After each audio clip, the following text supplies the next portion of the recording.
গেমটা কিন্তু আমার কাছে মনে হয় যে ইন্ডিয়ান গভর্নমেন্টই খেলেছে মুস্তাফিজকে নিয়ে, কিন্তু তারাই হয়তো বা চায়নি যে আমরা ওয়ার্ল্ড কাপ খেলি। আকরাম ভাই, বুলবুল ভাই, নান্নু ভাই, সুজন ভাই, রফিক ভাই, ওনারা যে খেলতেন আমাদের রোল মডেল ছিলেন ওনারা। আমাদের কিন্তু প্রচুর গ্রাউন্ড ছিল ইন্টারন্যাশনাল, সেগুলো বন্ধ ছিল, নতুন কোনো গ্রাউন্ড হয়নি। এই জায়গাটা আমাদের মিসিং। ভালো ভালো প্লেয়াররা যেন বসে না থাকে, 6টা মাস যেন তারা ক্রিকেট খেলতে পারে, ওই অ্যারেঞ্জমেন্ট করতে হবে। ওইটার জন্য আপনাকে গ্রাউন্ড দরকার। স্বাগত জানাচ্ছি আজকের পডকাস্টে। আমাদের আজকের পডকাস্টে উপস্থিত আছেন বাংলাদেশ দলের সাবেক অধিনায়ক মোহাম্মদ আশরাফুল। আশরাফুল ভাইকে আমরা সবাই চিনি, বাংলাদেশের ক্রিকেটের প্রথম সুপারস্টার হিসাবে আমাদের কাছে পরিচিত। আশরাফুল ভাই তো এখন তিনি তার প্লেয়িং কেরিয়ার তো পেছনে ফেলেছেন, এখন তিনি ব্যস্ত কোচিং কেরিয়ার নিয়ে। এই মুহূর্তে তিনি একটি ফ্র্যাঞ্চাইজি এবং ঘরোয়া ক্রিকেটের রেগুলার তিনি কোচিং করান। একই সঙ্গে তিনি জাতীয় দলের ব্যাটিং কোচ হিসাবে যুক্ত হয়েছেন গত অক্টোবর-নভেম্বর থেকে। আশরাফুল ভাই, আমাদের পডকাস্টে আপনাদেরকে স্বাগত। আশরাফুল, আমরা যখন আপনার সঙ্গে কথা বলছি তখন হঠাৎ করে একটা শূন্যতা, আমরা হঠাৎ করে একটা অখণ্ড অবসর পেয়ে গেছি। এই অবসরটা থাকার কথা ছিল না। টোটাল বাংলাদেশ টিমে একটা ব্রেক, বাংলাদেশ বিশ্বকাপ খেলবে না এই সিদ্ধান্ত তো আমরা দেখলামই।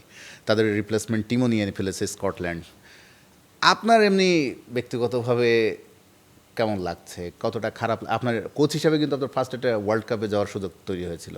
বিপিএলের পরপরই আমাদের প্ল্যান ছিল যে 26 বা 28 তারিখে আমাদের ওয়ার্ল্ড কাপের জন্য রওনা যাওয়ার পরে আমরা 2টা প্র্যাকটিস ম্যাচ খেলতাম। তারপরে আইসিসির যেই রুলস যেটা, সেইখানে আমরা আরও 2টা ম্যাচ খেলার অপরচুনিটি ছিল। কিন্তু দুর্ভাগ্য যে আসলে বিপিএল চলাকালীন সময়ে আমরা দেখেছি যে আইপিএলের অকশন হয়েছিল। অকশনে মুস্তাফিজকে হায়েস্ট বিটে নিয়েছিলেন।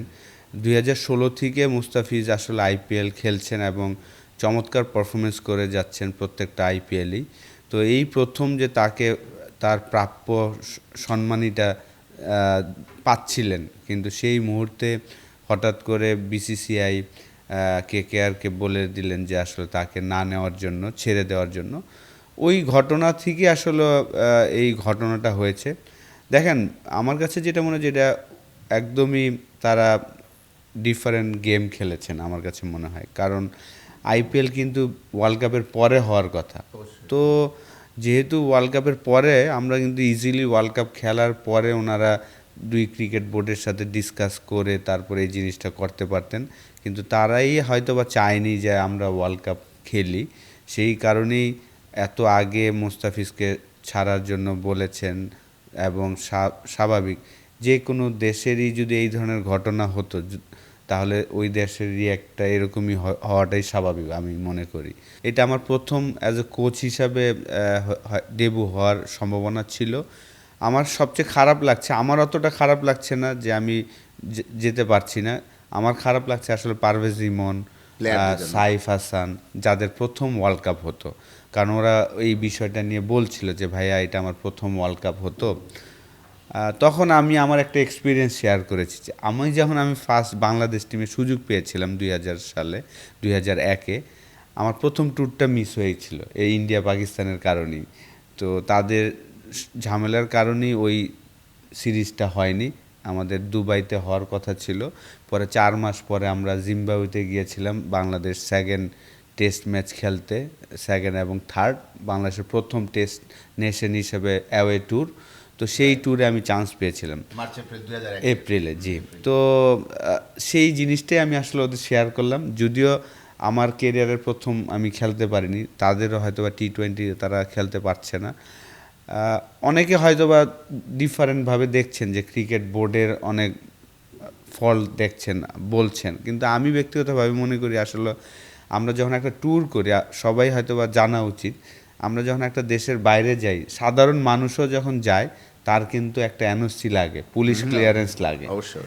তো যেই জায়গায় আপনার বাংলাদেশ গভর্নমেন্ট আপনাকে অ্যালাউ, আমরা যখন একটা ট্যুর করি বাংলাদেশ টিম, পুরা যেই টিমটা যায় সবার জন্য কিন্তু গভর্নমেন্ট থেকে একটা জিও নিতে হয়। তো গভর্নমেন্ট যেহেতু আপনাকে পারমিট করছে না, এখানে কিন্তু ক্রিকেট বোর্ডের কোনো কিছু করার নেই। অনেকে দেখছি যে আর কি বোর্ড প্রেসিডেন্টকে ব্লেম করছে যে বুলুল ভাই বা ওনার যেই টিমটা, তাদের ব্লেম করছে যে ওনারা কিন্তু এই জায়গায় সরকারকে বোঝাতে পারেনি, বোঝাতে পারে দুতিয়ালি ঠিক করতে পারেনি আইসিসির সঙ্গে, এই জায়গায় একদম ফেল করেছে। রাইট। আপনার কি মনে হয়? এই জায়গায় একদমই আমি মনে করি না যে বাংলাদেশ ক্রিকেট বোর্ডের কোনো ফল্ট আছে এখানে। টোটালি এই পজিশনে যেই লোকটাই থাকতো তারই এই জিনিসটা মেনে নিতে হতো, কারণ আমরা জানি যে লাস্ট 1-1.5 বছর ধরে যে নতুন গভর্নমেন্ট এসেছে, লাস্ট 17 বছর যারা ছিলেন তাদের সাথে খুব ভালো সম্পর্ক ছিল, এটা আমরা সবাই জানি। তো ওই জায়গায় এই নতুন গভর্নমেন্ট আসার পরে আসলে আমাদের ওদের সাথে সম্পর্কটা অতটা ভালো না, কিন্তু প্রথম আর কি গেমটা কিন্তু আমার কাছে মনে হয় যে ইন্ডিয়ান গভর্নমেন্টই খেলেছে মোস্তাফিজকে নিয়ে। সেটা এটা কিন্তু বাংলাদেশ ক্রিকেট বোর্ড বা বাংলাদেশ গভর্নমেন্ট করেনি, এটা সবাই আমরা জানি যে ইন্ডিয়ান গভর্নমেন্টই এই কাজটা করেছেন।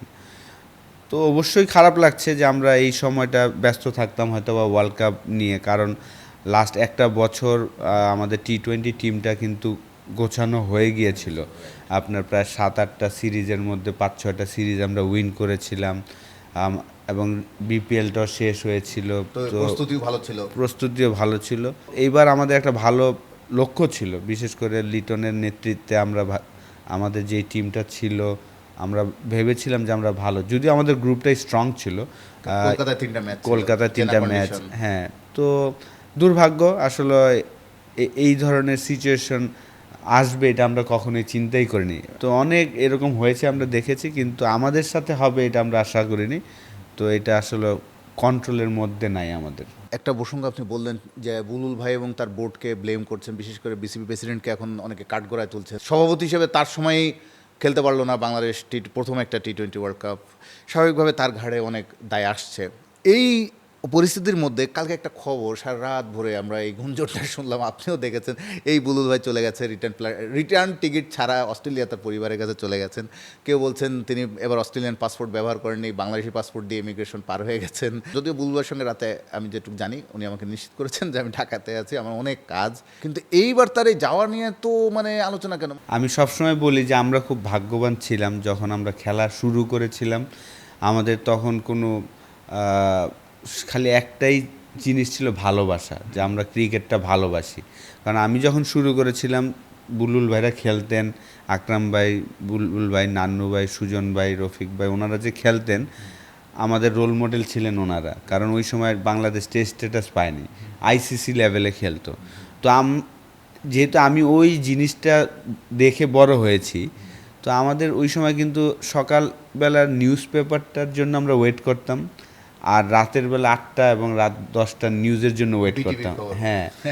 তো এই যে নিউজ, এখন তো আসলে সোশ্যাল মিডিয়া আসাতে যে কেউ মানুষ যার যার ব্যক্তিগত মতামত দিতেই পারে, এবং সেটা ভুল হোক মিথ্যা হোক ছড়িয়ে পড়ছে, একদম গুজবের কারখানায় পরিণত একদম। তো এটা আসলে সবার জন্য, শুধু প্রত্যেকটা মানুষের জন্য কিন্তু কঠিন। আপনি যদি দেখেন যে ফেসবুকের যুগে এসেছেন, আপনি একটু ফ্যামিলি নিয়ে খেতে গেলেন, ওই সেলফি দিতে হবে যে আপনি কোথায় আছেন, খাইতেছেন, এই জিনিস আর কি, ওই এনজয়মেন্টটা নাই কিন্তু।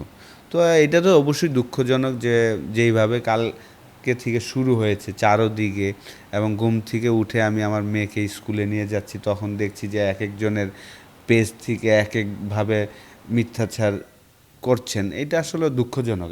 আমি আশা করব যে আসলে যার যার জন্য কাজ করে, কিন্তু যতটা সহিভাবে কাজ করা যায় ততটাই আসলে দেশের মঙ্গল। আমাদের দেশে আমরা আসলে বেশি নেগেটিভ করছি আমার মনে হয়। প্রথম 3-4 মাসের শর্ট টাইমে আসলেন, আর সেই টাইমটা গেল, তখন বোর্ডটা ছোট ছিল, 9-10 জন নিয়ে কাজ করেছেন। এবার ইলেকশন হলো, ইলেকশনের সময় নানা রকম ঘটনা আমরা দেখলাম। আচ্ছা, সেটা গেল। ইলেকশনের পরপরই 45-44টা ক্লাব বয়কটের ঘোষণা দিল, তারা ডোমেস্টিক ক্রিকেট খেলতে আসবে না। এর মধ্যে তাদের ডোমেস্টিক ক্রিকেটটা মাঠে রাখতে হলো।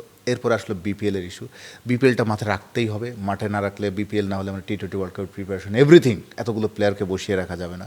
আবার টি-20 ওয়ার্ল্ড কাপের প্রস্তুতি, তারপরে আবার একই সঙ্গে ধরেন বিপিএলটা যখন স্টার্ট হলো তখন আরেক প্রতিকূলতা, এর মধ্যে 2 দফা সূচি আপনাকে চেঞ্জ করতে হলো, যেটা আপনার হাতে নেই। 12ই ফেব্রুয়ারিতে ন্যাশনাল ইলেকশনের পরে বুলবুল ভাই খুব স্মুথলি কাজ করতে পারবেন। যখন একটা গভর্নমেন্ট চলে আসবেন তখন কাজটা করা সহজ।